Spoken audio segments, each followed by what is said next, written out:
Bonjour. Voilà. Salut Karine. Non mais parlez-moi parce que là je sais pas où vous êtes. Bah là, allez. On est là. Ouais, réalité virtuelle, comment être dans le jeu, comment être dans le film. Oui, parce que là je suis en train de vous parler, mais en même temps je suis sous l'eau avec des petits poissons autour de moi. Quand je tourne la tête à droite, j'ai des requins qui sont en train de m'attaquer. Enfin voilà, c'est le principe de ce masque qu'on appelle un masque de réalité virtuelle. Ça s'appelle le Omido. Alors vous voyez, c'est un boîtier de plastique, ça ressemble à un gros masque de plongée dans lequel j'ai inséré mon smartphone.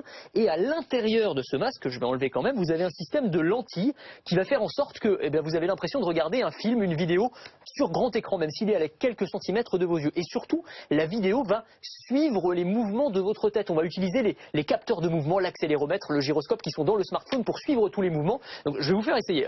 Karine Ronald, involontaire. Mettez-le sur la tête. Continuez à travailler, hein, je m'amuse. Vous allez voir que, alors là c'est une image fixe dans le métro normalement, si vous voyez bien. Tout à fait. Qu'est-ce que vous voyez? Alors tournez la tête vers la droite, vers la gauche. Je vois un couple là, voilà. Et forcément quand je tourne, je vois des gens qui me regardent bizarrement. Exactement, et vous pouvez regarder vers le haut, vous voyez le haut du métro, vous pouvez regarder même derrière vous et vous allez voir les gens qui sont derrière vous dans le métro. C'est quand même assez spectaculaire. Moi qui roule en voiture de sport, ça me fait plaisir de voir à quoi ressemble le métro. C'est ça, vous pouvez vous immerger dans le métro, vous voyez, non mais c'est pas mal quand même. Non, c'est assez impressionnant. Vous imaginez, alors il y a plein de potentiel pour des vidéos, pour des jeux aussi, on va pouvoir s'immerger comme ça, se balader dans des grandes villes par exemple et avoir des vues extraordinaires. Dans des jeux vidéo, on va pouvoir être encore une fois dans des fonds marins par exemple, bon là c'est une vidéo. Il y a plein de modèles qui existent, alors ceux-là sont assez simples. C'est-à-dire que c'est oui, je le veux. Le modèle. C'est un boîtier plastique dans lequel on met son smartphone et puis vous avez des modèles plus perfectionnés comme le fameux Oculus Rift dont je vous avais déjà parlé, qui lui se connecte à un ordinateur. Alors, vous pouvez jouer à des jeux de montagnes russes par exemple et vous avez vraiment envie de vomir, enfin ça vous retourne le cœur. Très mauvaise idée. On peut jouer, mais ça peut avoir des vraies applications pour la vraie vie aussi. Mais oui, imaginez par exemple dans l'immobilier, il y a des agences immobilières qui commencent à s'intéresser très fortement à ce genre de technologie. Pourquoi?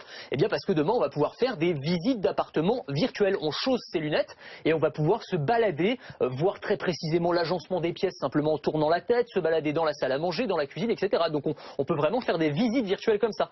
Dans le domaine du commerce aussi, dans le e-commerce notamment aujourd'hui, quand on va sur des sites en ligne, on clique sur des liens et puis on finalise l'achat. Demain, on peut imaginer se balader carrément dans des centres commerciaux recréés avec des rayons, des étalages, voir les différents produits, les choisir comme dans un vrai supermarché. Et puis on peut imaginer aussi des visites virtuelles chez le médecin. Donc vous êtes en visioconférence dans le cabinet de votre médecin, simplement vous êtes en réalité tranquillement dans votre canapé. Ouais. Et on peut, c'est une obsession, on peut faire du sport aussi. On peut aussi faire du sport, on peut faire plein de choses, c'est-à-dire qu'il y a des gens qui ont eu l'idée de connecter, de coupler ces masques avec par exemple un tapis de course.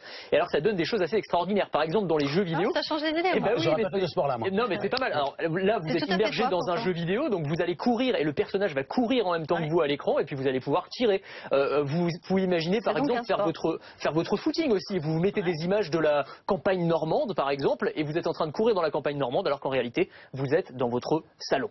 Merci beaucoup, Merci Anthony, pour ce voyage.